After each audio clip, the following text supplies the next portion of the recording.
Aloha. How is everybody doing? It is unbelievably March 5th. I don't know how March has already come upon us, but here it is.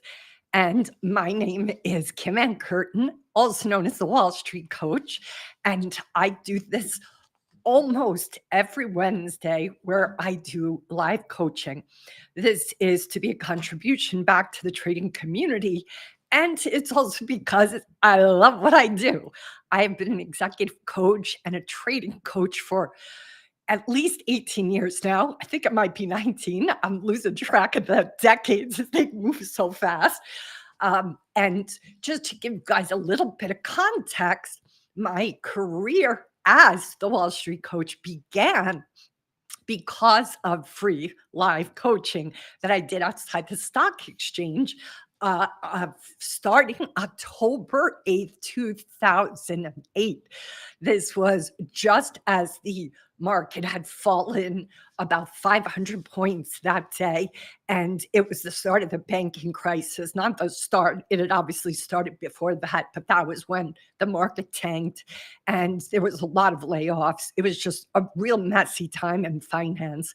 And I had started my coaching practice a year and a half prior. So 2006, I left one of the world's largest hedge funds to start my coaching practice.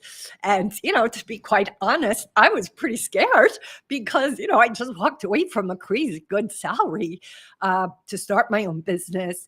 And while I had business for that first year, about 6 months into what was it? It was probably like maybe May of 2008, May, June, July, August, September, October, like that, it was starting to like all business was dropping off a cliff for everybody because everybody started to feel that, that when the market kind of tanks for long periods of time, there is these hints. And that was what was happening to me. I didn't realize it was just me. I was, probably just thinking, oh my God, as a business owner, you just have to hustle more and get more business in. But because of that crisis and because I needed business, a really good friend of mine made the suggestion, which was, she's like, this probably sounds crazy, but what if you did free coaching? And at that point, I was like, well, let's just think about this. I love to coach. It's what I feel important to do. So, you know what? I'll do it for free if I have to. Maybe I get some business from it, but at least I get to coach. And I started to take some temp work just to, get the money part in until I figured I could get more business because everybody in '08 seemed to stop. So that's how I got named. So a shout out to Chris Taylor he worked at the time for Associated Press, I believe. CNN, it was a CNN video. The CNN had I was interviewed outside of Wall Street. And Chris called me the Wall Street Coach in the article. And I was like, hey, that's a great name. Let me go buy that. And for $8.50 on GoDaddy.com, this is 2008, I bought the domain. How crazy is that, guys?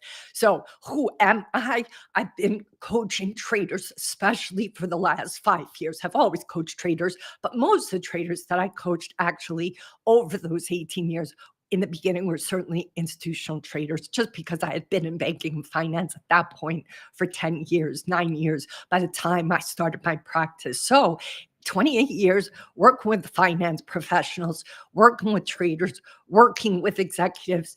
And this is what I'm born to do, guys. I love what I do. I believe I'm excellent at it. And I try to do this live coaching each week to try to be a contribution back. And I think, too, I like the impulsivity of it. I never know who's going to come in and ask for coaching. So it keeps me on the edge of my seat as well. And I think it's also helpful to traders to see other traders who are wrestling with challenges, because it's so isolating many times for traders that I think a lot of traders have a tendency to think they're the only ones with a certain struggle. And part of what I love, the best part about this, is when I see a trader come into the room, have some hot seat coaching with me, and the community starts to comment either during or after, "Hey, Joe. Hey, Sue. Me too. Me too. I've struggled with that. Oh my God, you did too? I'm not the only one."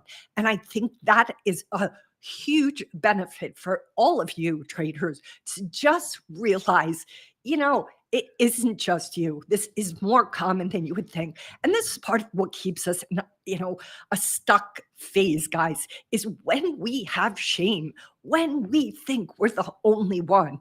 That has a tendency to make us feel lousy about ourselves, has a tendency to make us feel like we're not enough, as if we're some kind of freak of nature. Well, this is why one of my favorite songs is Creep by, what is Radiohead? Help me, guys. Is it Radiohead? I think it's Radiohead.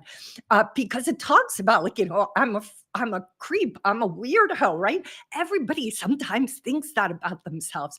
And the reason these are so powerful, I think, is because it allows traders to see they're not so weird after all. They have a lot more in common with their brothers and sisters out here than they realize. So, all right, let me pause there. Hello, Tina. It's so good to have you here. It's always good to have you here. And I have an interesting topic today. So, first off, let me do this, guys. I have Michael is supposed to come in today. Michael, if you're watching, I have to get on X because I told you I would be sending you the link. So, for Michael and I connected on uh, X, and I told him I would send him the uh, invitation for him to have some coaching. So, first of all, let me give him that so he can come in. Hopefully, Michael, it still works for you. If it doesn't, of course, it's okay. But, Michael, what I did is I just put it on the DM in Twitter so you can come on in if you still want to. And look, guys, if anybody else wants speed coaching today, please feel free to come in as well. I'm going to put that link that brings you into the green room underneath. I put it as a comment underneath my live coaching that's on X. So you can always just go get that there. I've also put it up here in Restream, but Restream sometimes limits where it puts these things forth. So if you're on YouTube, I think you'll see it. If you're on X, I just posted it there. If you're on LinkedIn watching, because we're on Instagram, I think, and LinkedIn, my suggestion would be if you're in a position to come over to X, come over to YouTube, where the link will definitely show. And if not, you can always send me a DM on X and I can send it to you direct. So let's see here. Hi, Liz. Glad to see you here. Happy that you're here. What I want, I'm bringing a couple of topics today, but let's just put forward, guys. This is most powerful when I have somebody to coach. So if any of you out there watching and hesitating, please don't. Come on. You choose. You can choose something that you're comfortable, obviously talking about in a public forum. You don't have to bring the most dramatic thing if you don't feel comfortable. Just bring a small place where you feel stuck, where you feel frustrated with yourself. And no, that we'll just do some speed coaching on it. Now, why is that important? Well, first of all, I think it's important for traders to also just come forward to talk about the challenges they have for a lot of reasons. First of all, it just gets it off your chest. For another reason, it allows you to have the support. It's very hard. I mean, we hear from some of the best traders in the world how hard it is. So I want you to think about, like, what makes you think that it being difficult means something is lacking in you. If this is hard for the most brilliant men and women in the world, then maybe it's okay that this is tough, and maybe you can stop having your inner critic kind of light up your tilt button inside of your head, because that certainly isn't going to help you, especially if you want to improve. Being mean to yourself, guys, being hard on yourselves, is not the answer. Now, let me clarify. I am absolutely an advocate of discipline and being with hard truths about yourself. But hard truths is a far cry from self abuse and disconnection to the relationship you have with yourself. The people who advocate uh, being completely insensitive to how you feel, I don't feel are giving you good advice. I suspect that that comes from them not having a great relationship to themselves. And here's the key, guys. We all have stories about ourselves. We all have beliefs, some true, some not true about ourselves. But the belief that you are not worthy is not ever going to be a truth. But what I see is that, especially if traders are coming from a compromised family of origin, which that word leaves a lot of room for what that means, it's likely that your sense of relationship to yourself may not be as healthy or as strong as it could be. And if that is the case, then you are potentially driving your vehicle with holes in your gas tank that are spilling out in ways that are not serving you to get to where you want to go. And that is part of not just what I do in my coaching, but that is also the journey myself that I myself have had to go on. The reason I became a coach, guys, was because I had to get tools to get out of my own way. And that is part of what I do feel is my best strength as a coach, is my willingness to share with my clients how I got myself unstuck. Here are the tools that worked for me. Ultimately, that's all I'm doing. I'm sharing tools, not that in theory work, but tools that literally worked for me and for the clients I've had for the past 18 years. Most of my business, guys, has come to me from referrals. I mean, it's probably a miracle that I'm still in business because I've probably never been a really good marketer. But I am getting better and I'm working with my own coach now to get better at it. I've never been very good at kind of self promoting myself. Uh, Anyway, I'm improving, but that's because of my stuff, because of my childhood, because of my, family of origin crap. And that kept me from wanting to be too big or to shine too bright. And I really think that there is a lot of that. And unconsciously, it can hold many people back. And even the people who secure great, notoriety or fame, often, even when they secure it, they don't feel like they have a right to it. That is where we get imposter syndrome from. And so, this is today's topic, in case you're wondering. I'm going on here. But today's topic, I often talk with you guys about the inner critic, about the inner saboteur. And something I don't often talk about, but I'm going to talk about today, is the outer critics. I got a little bit of an outer critic, a hater myself this past week. And then recently I heard from a trader who's a big participant of my podcast that she too has had criticism. So I want to speak to what and how do you handle it when you receive external criticism, when you receive external judgment. Yes, we all have these inner critics internally, but sometimes they're not internal. Sometimes they're external.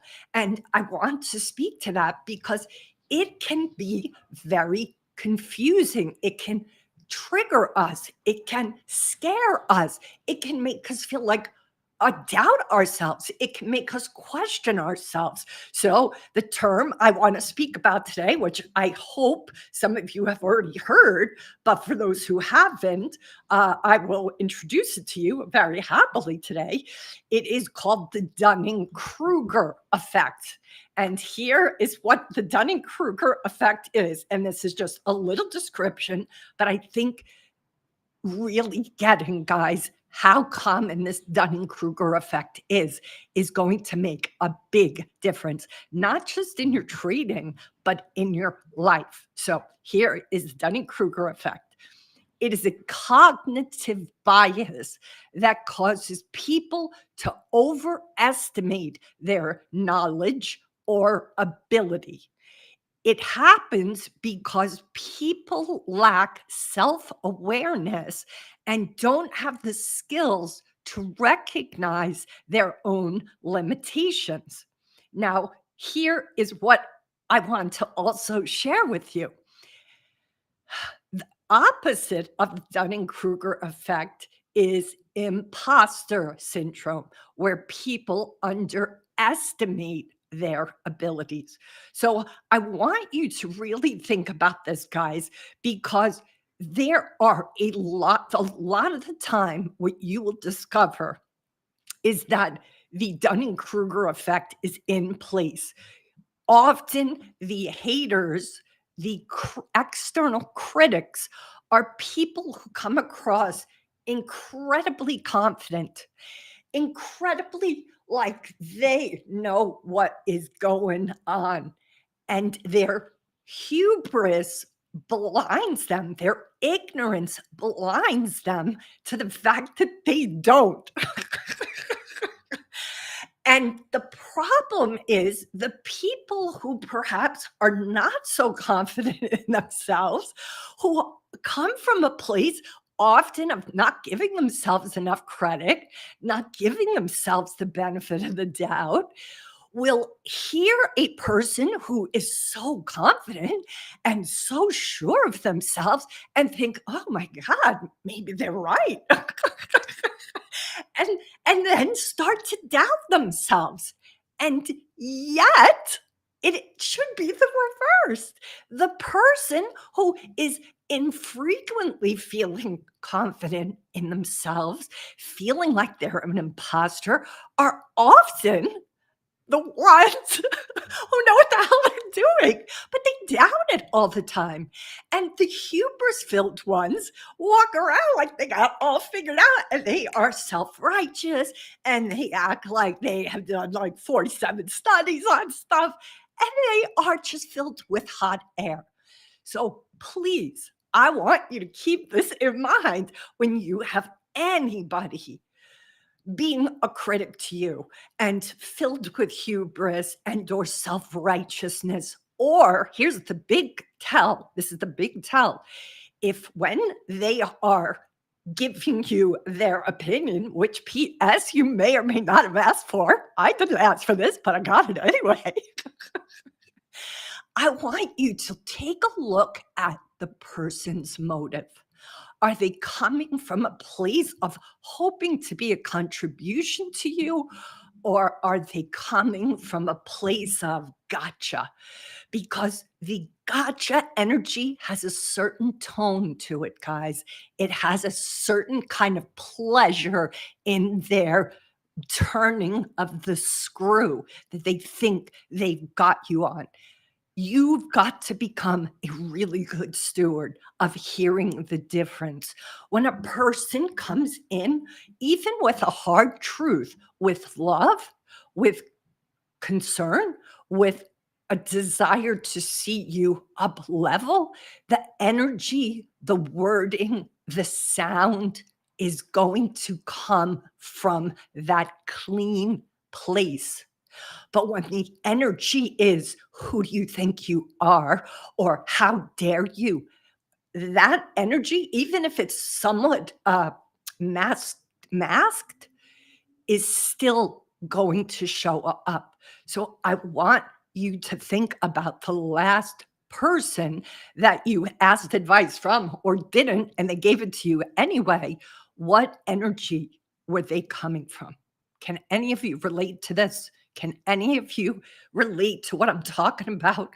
If you can, please feel free to put it in the comments. I'd love to hear because I suspect that this is happening a lot more often for traders than they realize with their potential. You have people who you're in Discord rooms with.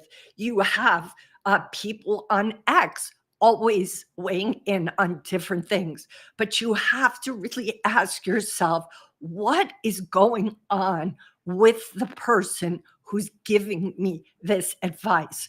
When anybody presents themselves as being smarter than you, or I know what I'm doing, you don't, like, it's almost like being on the playground again. And I want you to trust your judgment because anytime there, I'm not saying that there aren't times you make mistakes, that there are people smarter than you. Of course, there's people smarter than all of us. And where are they coming from when they are trying to put out a particular perspective?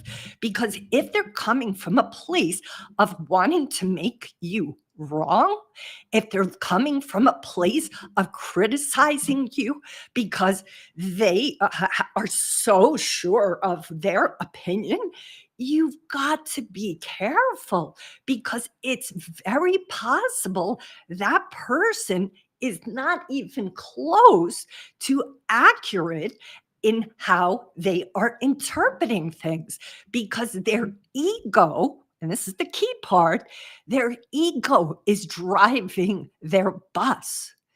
When people are not coming from an egocentric place, I promise you the advice, the input, even the hard truth can land. Your whole physical body won't go into a contraction. But if your physical body goes into a contraction, if you feel triggered, if you feel like somebody's trying to get you, I got you, then you've got to trust that that is a signal, a physiological signal that you're not safe with that person, that that person isn't coming from the place of wanting to help you or open your eyes in some way. Their motives are not clean. And you've got to realize people get jealous of people who are trying to better themselves. People get threatened by people who take certain steps forward that they don't perhaps have the courage to do. And so when you do something that is making them have to face what they don't have the guts to do, or they don't have the stomach for, or they don't have the moxie to step into, their ego is going to protect them and demonize the person around them that is doing it. And they're going to try to make that person feel ashamed because they themselves can't be with taking that adventurous step or to move in a direction where other people perhaps will see them because they have their own stuff happening. Everybody has stuff happening, guys. And it's not about making these people wrong. They are doing the best they can with what they got. But you've got to protect yourself and you've got to have this awareness of how those people come across, usually much more confident than you likely feel if you ever struggle with imposter syndrome. The people that are pretentious and act like know-it-alls, most people listen to because they're loud and they just like, oh God, they really seem to know what they're talking about. And then you start to, dig a little deeper. You're like, you know what? They actually weren't even right at all. But because of that hubris, they have the tendency to make us all doubt ourselves. And there's another word for that, guys, and it's called gaslighting. And it makes you start to think, wait a minute, did I not check this? Did I not do this? Is it truth what they just said about me? And so many people will run with that story just because the person was so confident. And I just want I myself went through that this week. I was just like, "Oh my god." And then I, like, double, triple checked myself, and I was like, "What the hell?" This person came across like he just so knew what he was talking about, and I was just like, "What?" And I doubted myself, and I'm mad at myself for doubting myself, but it's so easy when somebody comes across so filled with that sense of, me, I know what I'm talking about. So watch for it, guys. Please watch for it and be a guard against it. I'm very lucky to have a great collection of, my board of advisors, right, who are able to give me hard truths. I'm always looking to improve. I'm always double and triple checking. How can I be even better at business, as a coach, as a human being? Always. And I have incredible support that helps me, that will undoubtedly give me a hard truth if I need to hear it. But they are also watching out for my tendency to sometimes doubt myself and to not be as forthright as I could be because of the past that I have. So I want to just put that forward today, guys. I want you to be mindful. There's a great I think it's an Old Testament saying that says to not put pearls before the swine. What does that mean? It means that if you have a Mikimoto pearl necklace, right, which if you don't know, they are the best pearls in the world. They're very expensive. They are incredibly women are still diving in the seas of Japan to, come and bring those pearls up to the top. They're deep sea divers. And this is very like special. You would not take those very precious pearls and put them in front of piglets because the piglets would be like, is it food? If it isn't food, I'm not interested. Like little piggies, they're not interested in Mikimoto pearls. So the saying from the Old Testament, and if it's the New Testament, please correct me. I think it's the old one, where they say you don't put pearls before the swine. So you have to think about, guys, who is it that you share that you're a trader with? Who is it that you're sharing what your new strategy is going to be? And that strategy might be a technical strategy, or that strategy could be just you repositioning how you trade because you've determined that there's a better way for you based on what you've lived through, based on how your system operates, based on your nervous system, based on your financial responsibility, based on your ability to trade full time or part time, based on whether you're over the PDT rule or not, based on how much experience you feel you have. Nobody can absolutely know what's perfect for you except you. And if you don't know, that is okay. But damn it, you have to start to figure it out. And you cannot keep listening to everybody else. You want to, for the beginning stages, to get the education in. But at some point, guys, and the best traders on earth say this, you have to figure out what works for you. If you've never read Jack Schwaker's Market Wizards, that is the double down most popular commentary. Each trader had to figure out their temperament, their background, what resonated for them, what did they see. You can listen to the greats, and I want you to, but at some point, you're going to have to take 100% responsibility for how you interact with that market. And that is something that nobody can do for you. You have to do it for yourself. But taking 100% responsibility, guys, is scary. It is intimidating because when you take 100% responsibility, that means the good, the bad, and the ugly. But that is also a powerful place to be. And that is why Teddy Roosevelt's quote about being the man in the arena is so powerful. And I'm sure all of you have heard that. But if you haven't, please go Google it for yourself. And that is that talk. And that is actually the name of one of Brene Brown's book, is I think In the Arena. But that is what you've got to remember when the critics come up. And I myself am always having to lean into it. I haven't had a hater in a really long time, but I got a hater this week. And at the end of the day, I had to come back to that quote again to just remember how easy it is from people outside looking in to make judgments about me and things they don't even know about, but acting like they do. Why? I don't even know why. I don't even care why. But it's none of my business what motivated that man. What is my business is how I respond to this throw criticism in. What matters is my relationship to what I'm doing, my relationship to you guys. That's what's my business. And that is the same with you and your trading. So I want you to keep that in mind. And now I'll pause and see if we have anybody who wants to come in for coaching. But here is that wonderful quote. I'm going to read it to you now because it's so important and it always jazzes me up. And I want to share it with you guys today. It is not the critic who counts, not the man who points out how the strong man stumbles or where the doer of deeds could have done them better.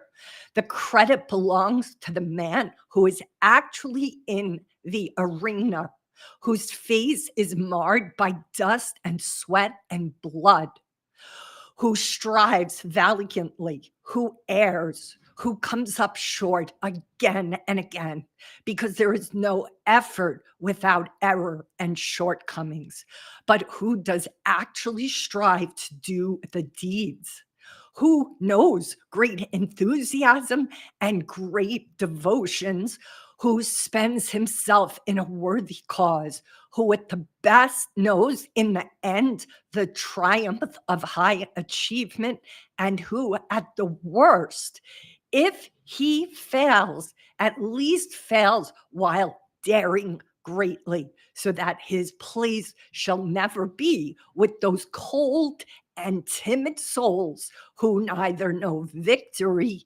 nor defeat. That's a powerful one, guys. If you don't have that printed up someplace in your office on your trading desk, then you go do it now, because you have to realize the reason it takes so much courage to be a trader is because defeat sits right next to the ability to succeed. You don't get to have the success, guys, without you having the stomach for that defeat. And you have got to build up and gird your loins to be able to face that defeat, to be able to face the peanut crowd mocking you and booing you. If you don't strengthen your reserve to deal with those stumbles, then you can never succeed at trading. The market is the best school of enlightenment out there, and it's going to force you and all the places you're insecure in yourself to be confronted with it and for you to reconcile those beliefs. And you are the only one who can do that for you. Nobody can do it for you but you. All right. I don't see Michael. So Michael maybe forgot or got something that came up because I sent him a DM, but I don't know that he got it yet. It just looks like I sent it, but I don't see that he read it. So anyway, Michael, if you're out there, come on in. What else did I want to talk about? Does anybody have an issue? Even if you don't want to come into the room, please come into the room. But if you don't want to come into the room and you want me to address a specific issue, remember, guys, you can always call my voicemail.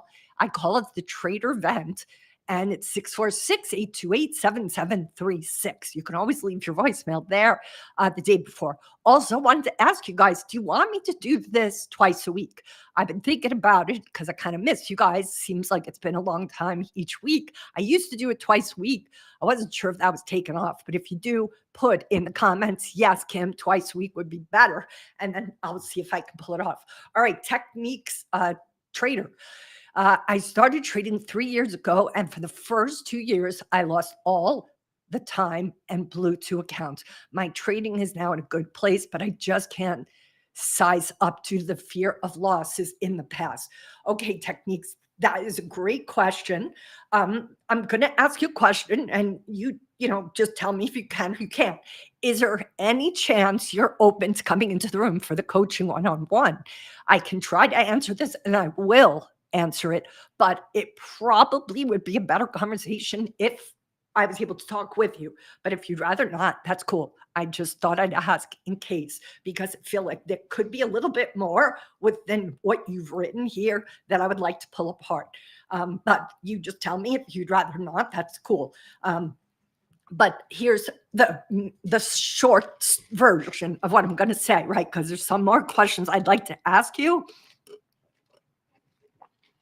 So one of the tools that I advocate is something called somatic coaching. I call it emotional non-resistance.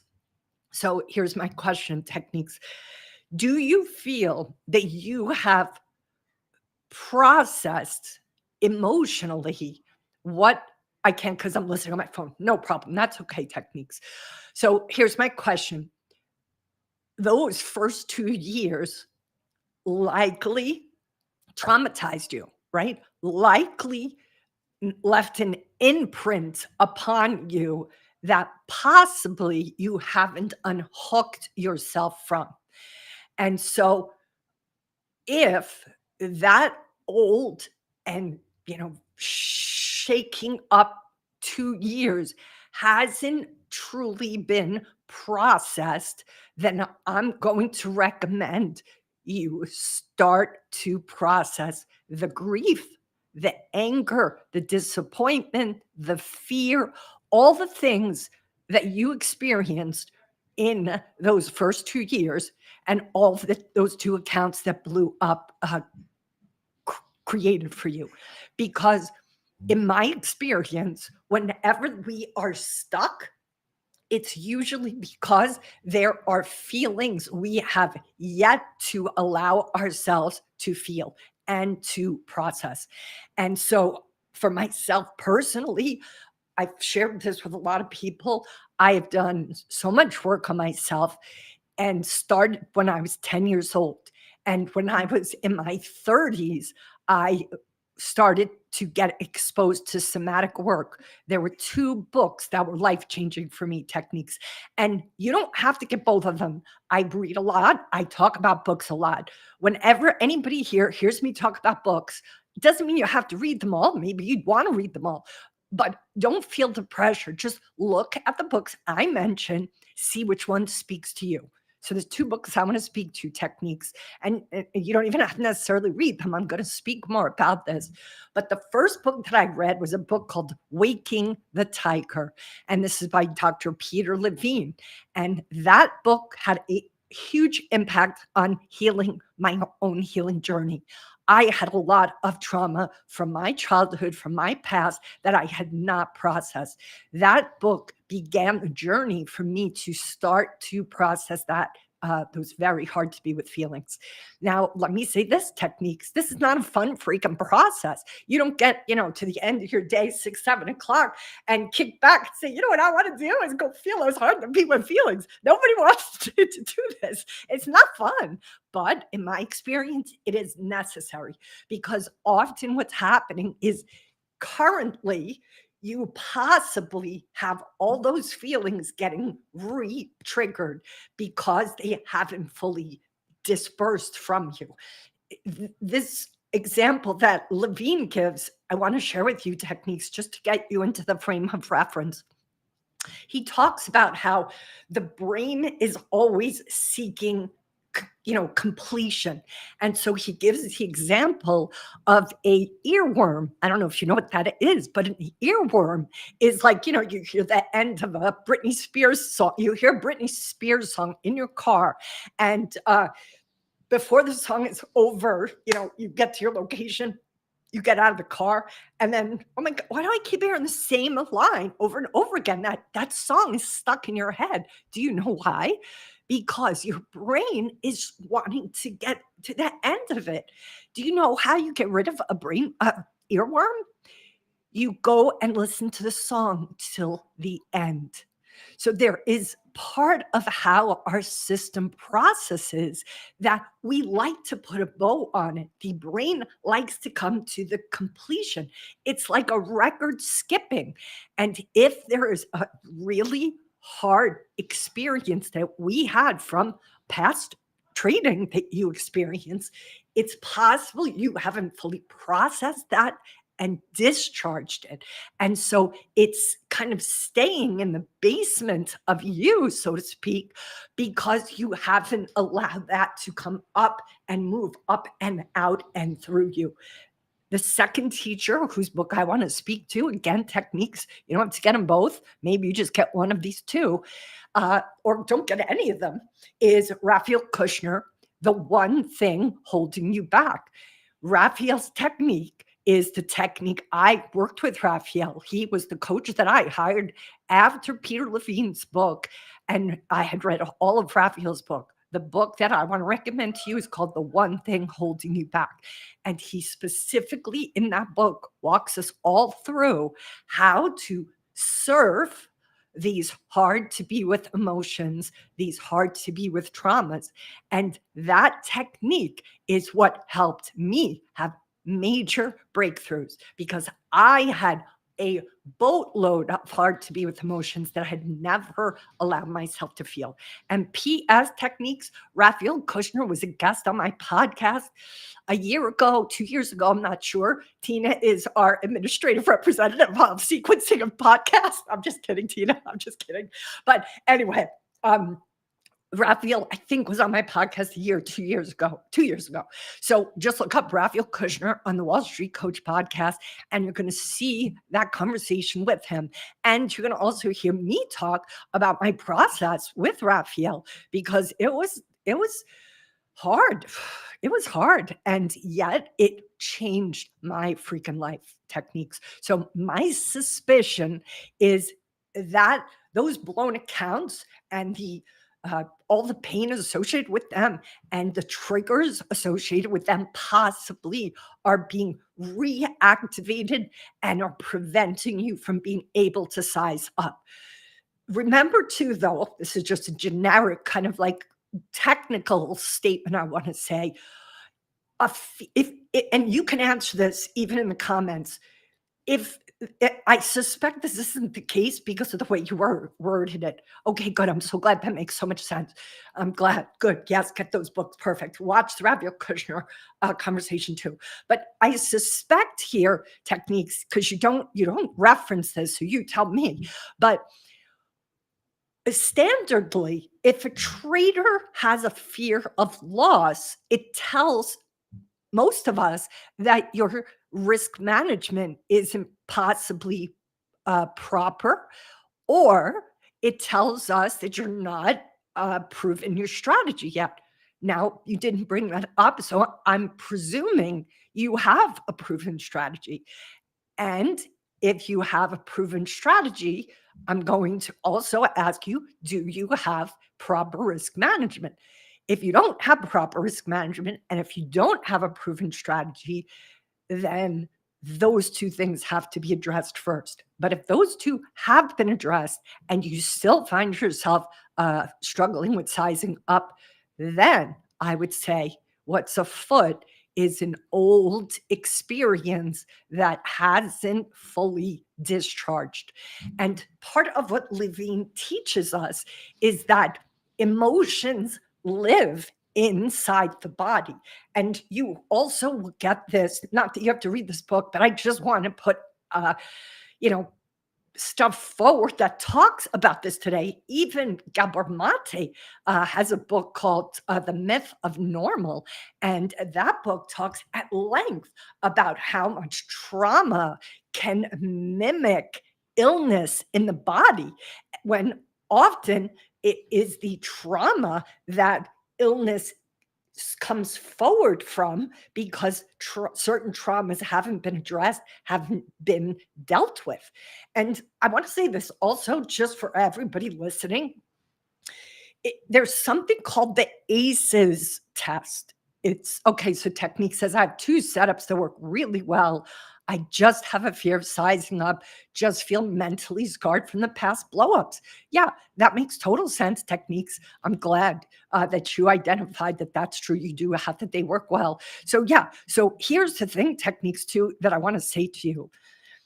For us to be able to process where we feel mentally scared or mentally scarred, and I'm going to also say it this way, emotionally scared, emotionally scarred, we have to do the approach with as much compassion and as much patience as possible. Here is the big uh, two quotes you're going to read in Raphael's book and that you're going to hear in the interview that I did with him. Here are his two questions, okay? Raphael Kushner's two questions. I use them all the time. First with myself, and of course with my clients. What's happening now? What does that question do? That question, first of all, has you tune in to the physiology of you, to the emotional you, to the mental you, to the physical body language of you. Have you stopped breathing? Are you holding your breath? Is everything inside of you tight? Is everything contracted? Do you feel completely triggered like a tight string on a guitar? When that question is asked, what's happening now? What happens is you suddenly come out of the trigger, not completely out of it, but out of it enough to observe yourself, to be a witness to yourself, to look down and be like, oh my God, I'm not even breathing. Oh my God, my whole body is completely in a contraction. Oh my God, I'm scared. I have butterflies or bats flying around in my stomach. What's happening now is such a great question because it forces you to be present. It forces you to be self aware of what is happening. And that is the first of the two questions. Here's the second question from Raphael Kushner that he taught me and that he teaches everyone. Can I be with it? Now, here's the thing, techniques. If it's in the middle of trade, you can't probably be with it because you're going to focus on the trade. But here's the thing. You can put it up on the shelf and come back to it when the trading is over. For you to come back to it is going to ask for some energy. It's going to ask for some of your gumption because it's not fun to go into that discomfort again. But that is the key. So, techniques, what I would say is before you start trading potentially again, see if you will take a certain period of time each day to allow yourself to be with it. But again, if you adhere to this idea of doing this with compassion for yourself, here's what this looks like.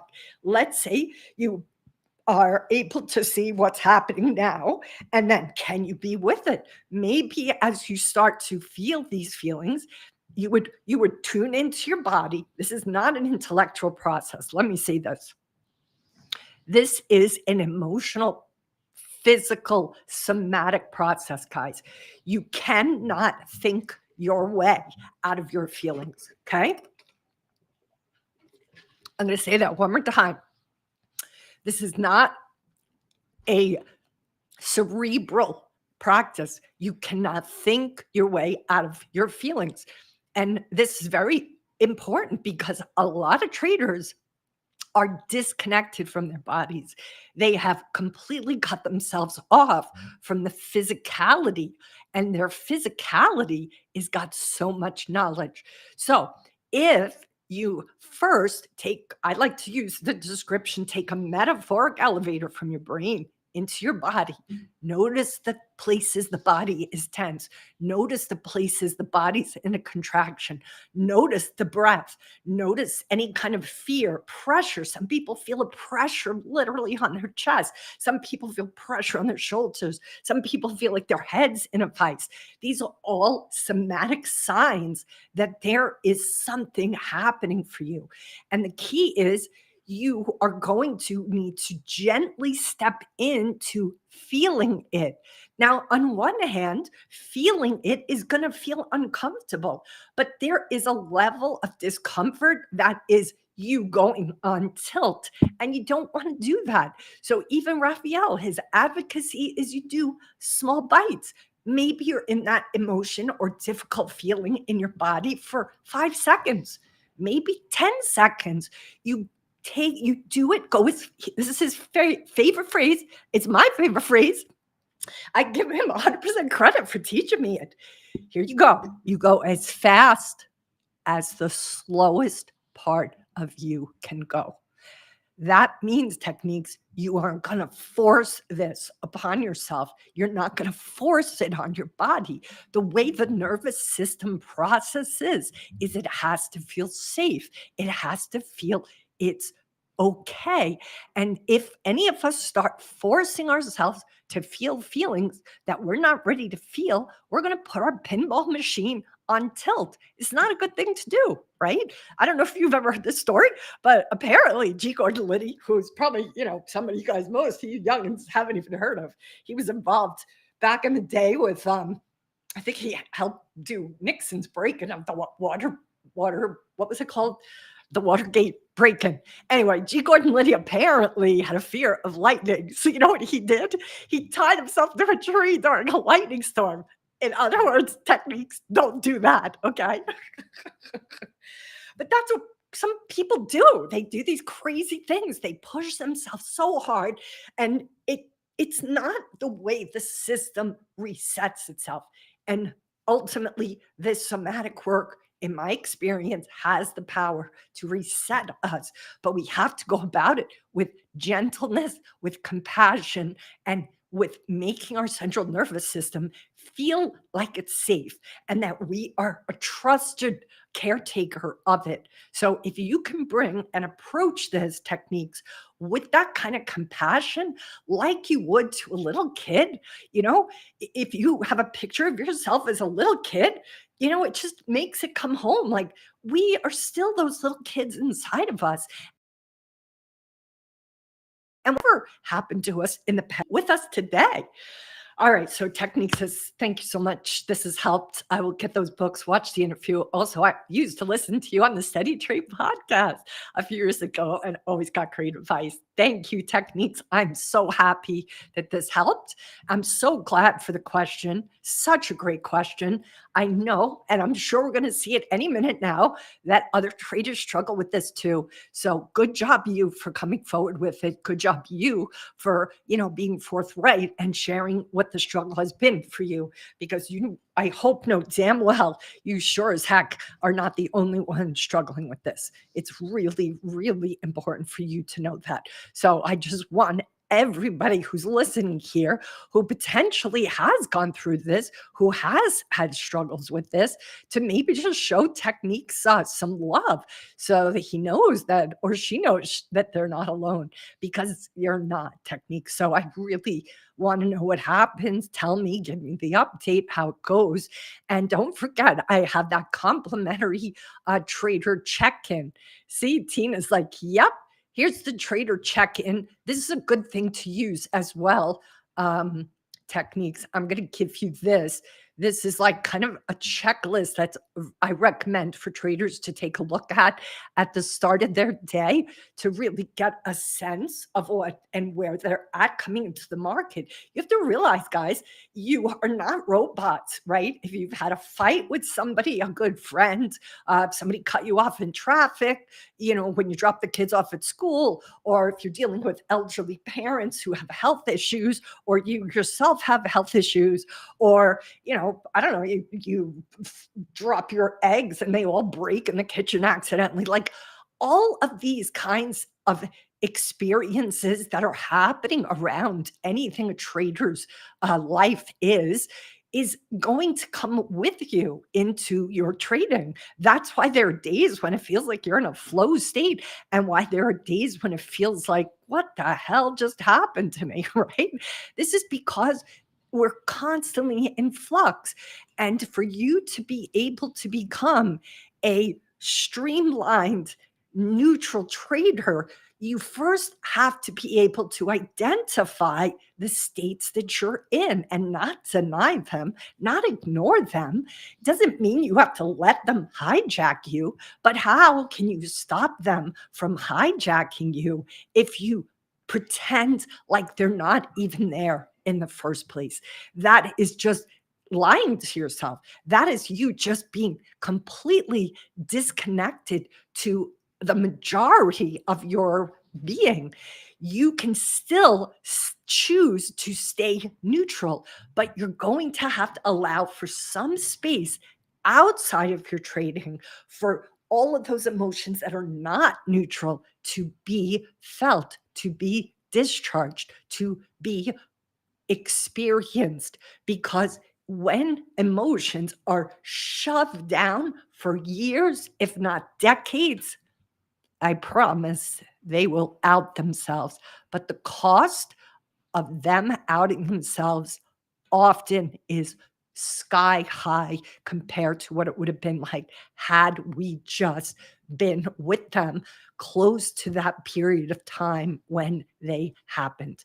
And part of what Levine talks about in this book is that, and the reason he uses that phrase about waking the tiger, is he talks about how in the animal kingdom, animals process their trauma in the moment. Their physiology shakes and tremors and trembles it out. He uses an example of a gazelle being chased by a lion.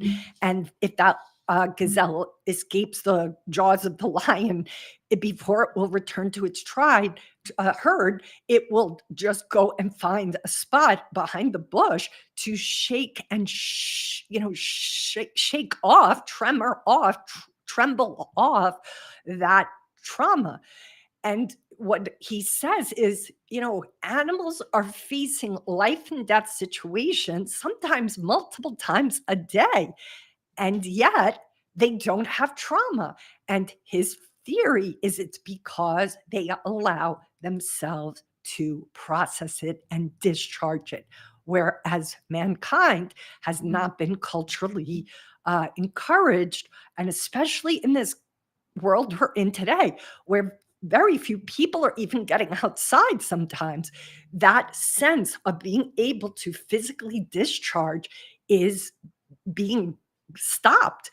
And it's costing us as a society. Gabor Mate's The Myth of Normal. He talks about so many different illnesses that when that person got access to being able to express themselves from the traumas they've been through, he saw change. So that book is a very profound book. Not that you got to all read it because it's a big book. I don't know, 600-800 pages, but and even Bessel's book, what is it called? The Body Keeps the Score. That book too, guys, the body is keeping score. Whether you want to believe it or not, the body is keeping score. It is a profound system.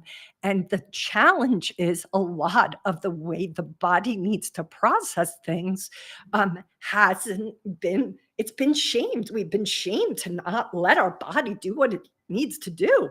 We've been told and sold by Madison Avenue that if we get this watch or this booze or this trip, then we'll suddenly, not have the issues anymore. And it's not the truth. All right. So 3 books I mentioned, techniques. Here's the first book, Waking the Tiger. The second, that's by Peter Levine. The second book is The One Thing Holding You Back by Raphael Kushner. The third book that I just mentioned, which you don't even have to read, is a book called Gabor Mate's book is called The Myth of Normal. And then I did throw in another book here because, again, I read a lot of books. And that book is called Body Keeps the Score. And that book is really quite profound. And it just begins to open up our eyes. I'm going to speak to another book while I'm on a roll here, because all these books just help us all better understand how we tick, guys. We are being influenced by everything that's ever happened to us. And to deny it, I don't think is the way forward. I'm of the opinion that the better we understand this equipment, the more empowered we become. The other book that I just read recently, I talked about it a couple of weeks ago, is a book called What Happened to You? And that book is really powerful. And it talks specifically about brain development and how, if we have trauma in our childhood, especially during the first 6 years, that is going to impact our ability to even cognitively function. And in fact, one of the guys I recommend you guys follow, Dr. Amen, Amen, he has brain clinics where he has, for example, he has the ability to do, and it's a special kind of MRI. It might be an fMRI, but I think it's also another kind that he himself has developed, where he has these facilities actually all over the country, the United States. I think he has one in Scottsdale, Arizona. I don't want to say where else he has them because I can't remember, but I looked up for a client that there was one in Scottsdale. And anybody who's coming from a really rough childhood, I would highly recommend you get a brain scan.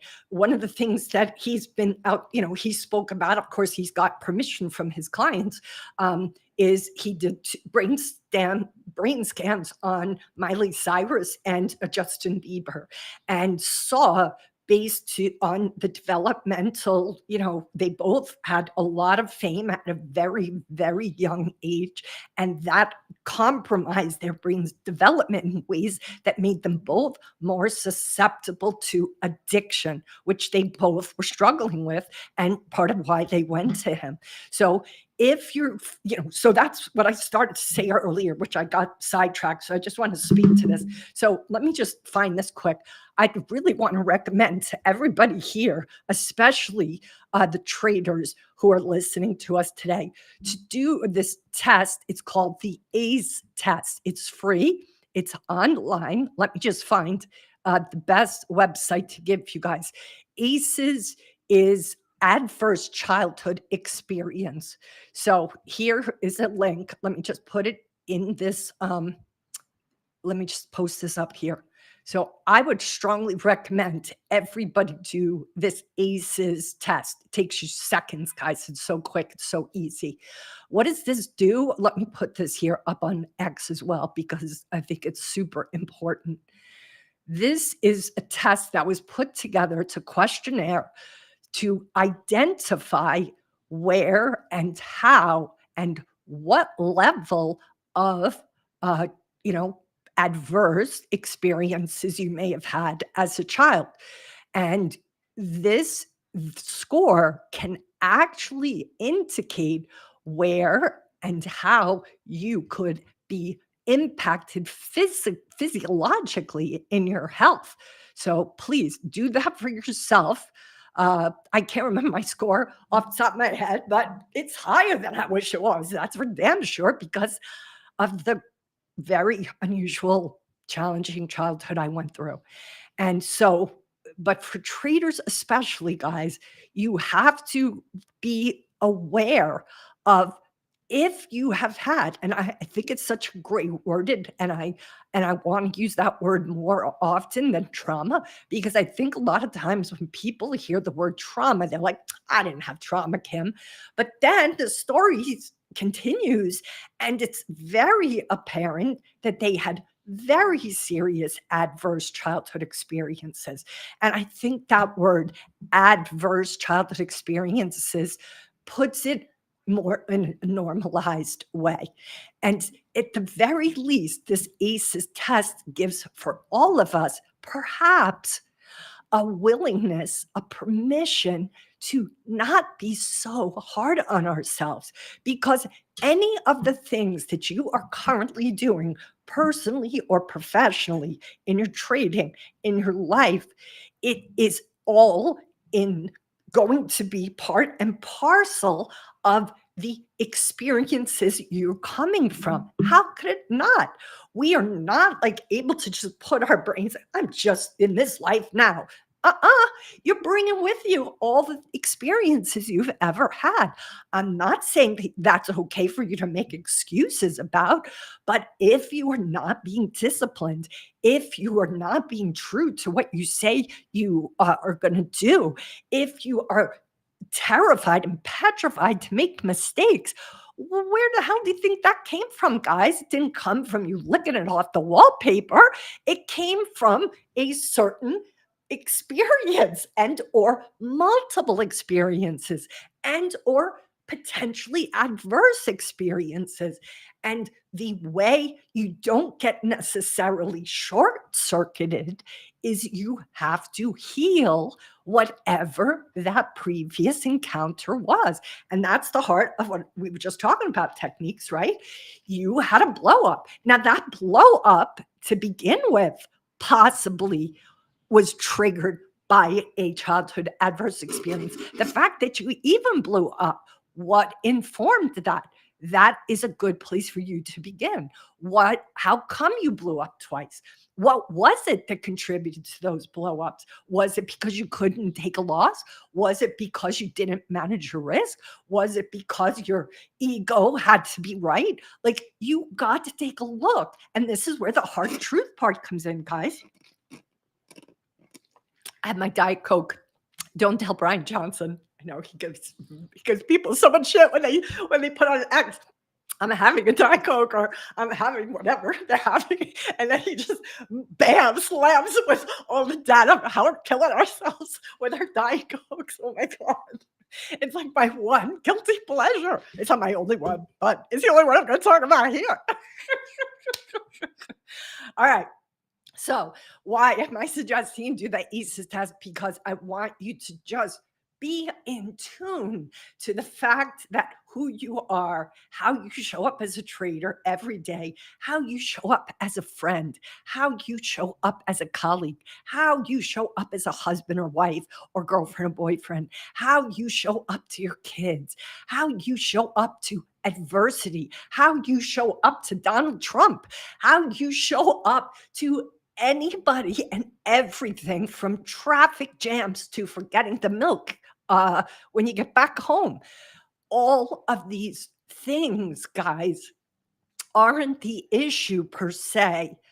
It is what is happening within you that is the place, and it's the only place that you can do anything about. We can only do certain things about things external. And this goes back to one of my favorite catchphrases that I learned from the spiritual teacher, Byron Katie. She has a fabulous quote, and she says there are three businesses, okay? Three businesses: your business, God or the universe's business, and none of your business. Most times, things are none of your business. Your business is you. That is what needs your attention. And that needs your focus. And that needs your compassion. And that needs your willingness to be with the hard truths about yourself. Not so you can beat the crap out of yourself, but so that you can become healed, so that you can up level, so that you can actually become conscious and aware and awake, more conscious, more self-aware. When I got that hater come at me, I got triggered. I was like, whoa, I didn't think this would get me this triggered, but it did. What did that tell me? I have work to do on myself. It wasn't about him. It's about me. And this is where we can all get easily distracted. It's so easy when something comes in and it's that person. It's what he said. It's how he said it. It's la, la, la, la. No, it's you. It's not the trade. It's not the market. It's not the market makers. It's not the fact that life is not fair. It's not this. It's you. How do you respond? If you find yourself reacting, which is fine, of course, we're all reactionary beings, but do you catch yourself reacting? Do you notice, oh, that's really got me in a contraction? That really has my anger flaring or my fear flaring or my shame flaring?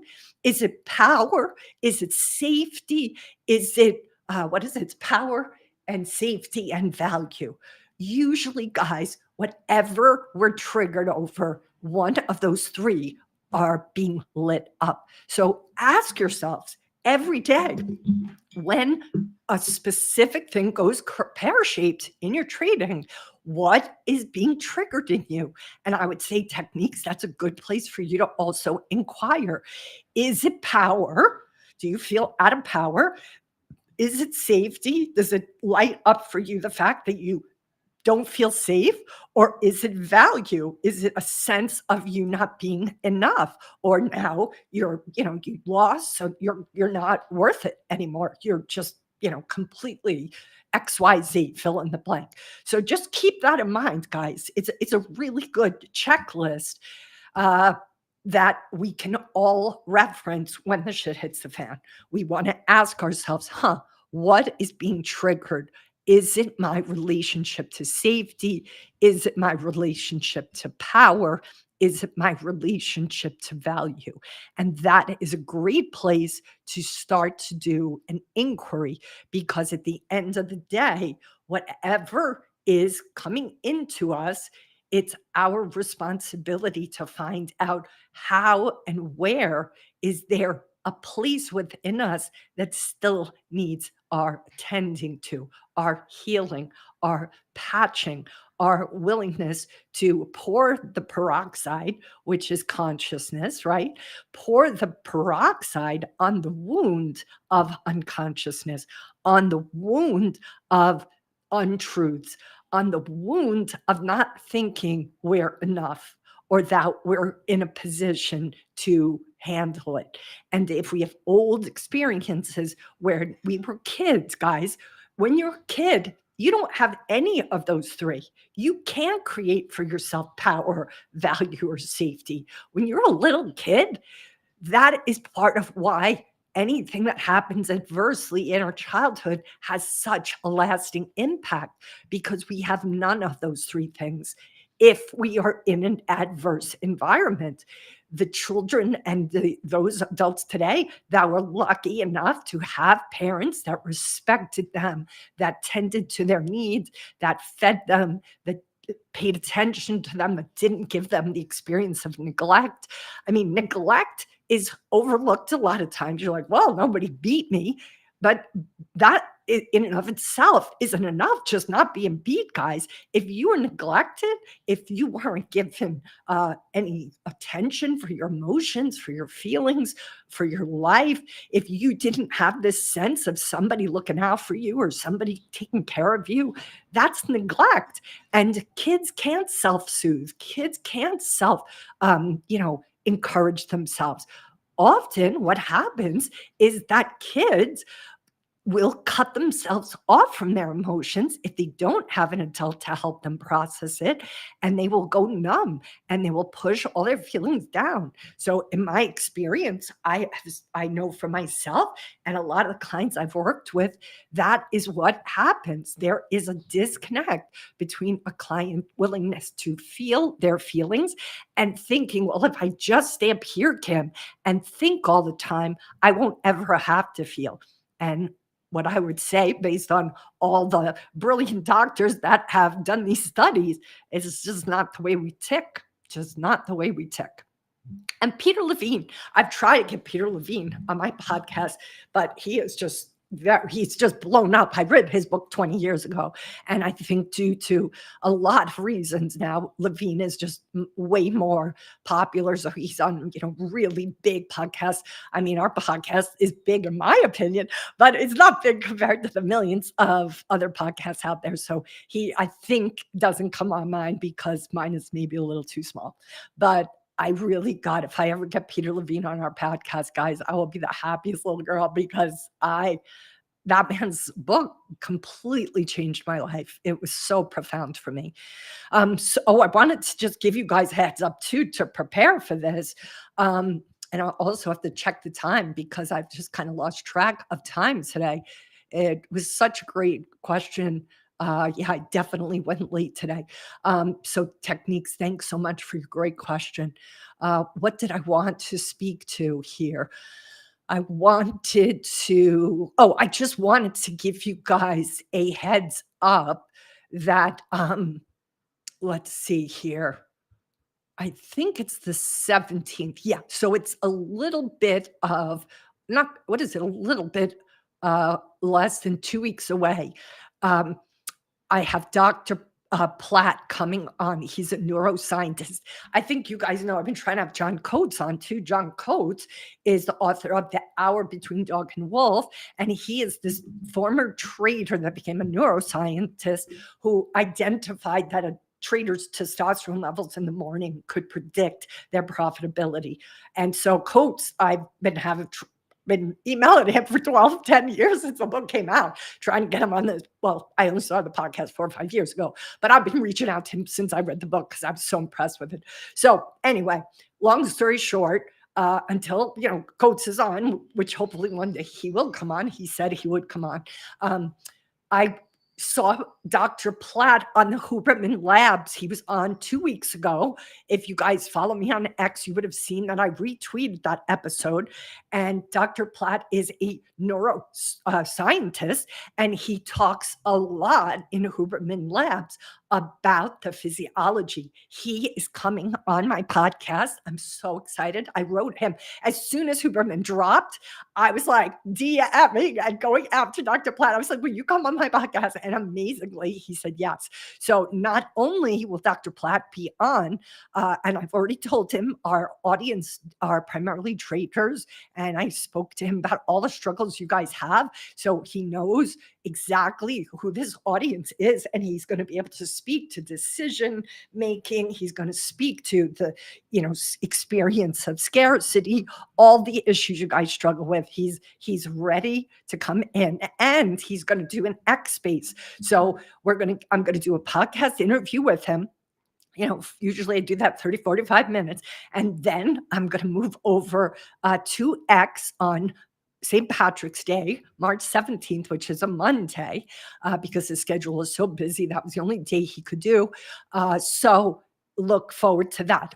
Check him out in the meantime, guys. He also has a book. Let me tell you his book's name, because I think you all might want to consider reading it before he comes on the podcast, so you can ask him some really good questions. I'm pretty sure it's The Leadership Brain is the title of that book. Yep, The Leadership Brain. And I'll give you guys, this is what Michael Platt is his name. The Leader's Brain. Here is the subtitle: Enhance your leadership, build stronger teams, make better decisions, and inspire greater innovation with neuroscience. So here it is, guys. The Leader's Brain, Michael Platt. Check that book out. Dr. Platt will be on my podcast March 17th and do an X space. So I really hope that you guys will at least watch the Huberman Lab, where he was just on. It was just like a week or two ago. And he has other talks out there too.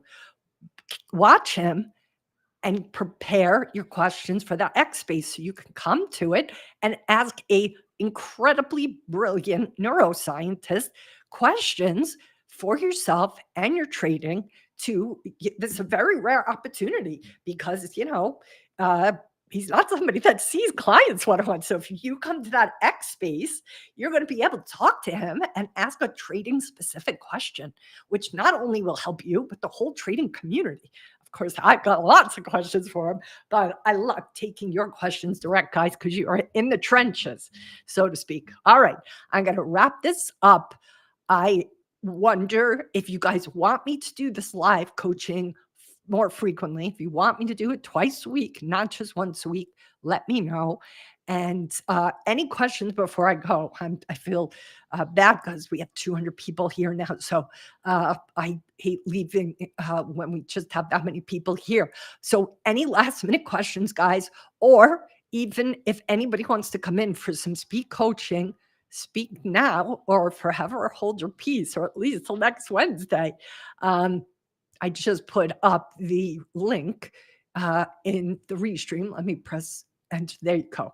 And let me put it quickly up on X. But if I don't have any takers right now, then I probably will shut this down. All right, let's see here. I'm just going into the comments. Yeah, so it's living up on X underneath. If you go, you see this live. Underneath the live, there's a comment, and that's where the link is to come into the green room. And I also just posted it up here for those who are on YouTube or X. If you have the time, we will show up. Tina, that's awesome. If I have the time, I'm going to do this because I feel like they're just, it's such a great community. We have Tina, you being one of those community members, Liz. There's so many. I wouldn't even be able to say everybody's name, but Tina, especially you. So thanks for always being here and being so supportive to other traders. Your inspiration.